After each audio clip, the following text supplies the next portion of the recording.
Corruption Exposed, Episode 1, Part 4, The One Big Beautiful Bill, How It Was Engineered, previously on Part 3. The fallout they didn't mention. We exposed the hidden consequences of the 2017 tax bill. Middle-class tax relief was temporary, while corporate cuts were permanent. Billionaires benefited, stock buybacks soared, and working Americans were left behind. Now we dig deeper into how this bill was engineered to serve the powerful from the very beginning. Part 4 pulls back the curtain on how the bill actually came together. Who wrote it? Who benefited? And who never had a seat at the table? Let's start with the timeline.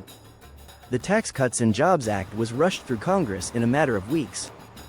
Over 500 pages of legislation, jammed through with minimal public debate. Most lawmakers admitted they didn't have time to read it.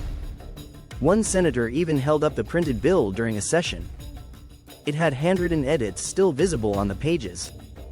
This wasn't careful policy crafting.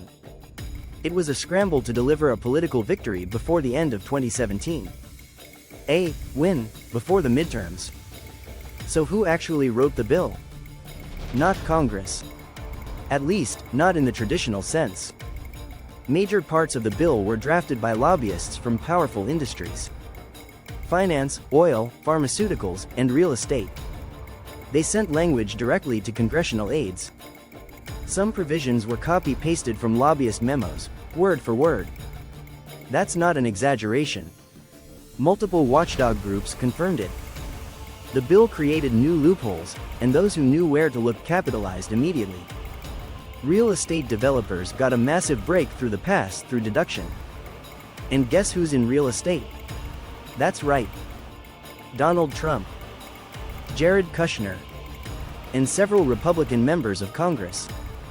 The same people writing and voting on the bill were positioned to profit from it directly. Meanwhile, Democrats were locked out of negotiations. Not a single Democrat voted for the final bill. It passed with Republican support only, under budget reconciliation. Even some Republicans were uneasy about it. Senator Bob Corker initially opposed the bill because of the debt impact. But he flipped his vote after a last-minute addition benefited real estate investors, including himself. That section came to be known as the Corker Kickback. He denied knowledge of the loophole. But the optics were clear. And who else wasn't at the table? The American people. No public forums.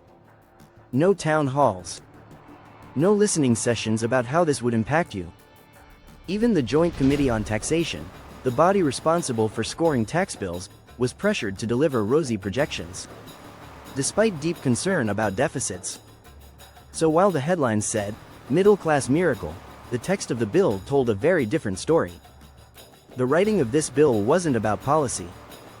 It was about payback. It was a handout to those who funded campaigns. To those who sent their lawyers in with pre-written language.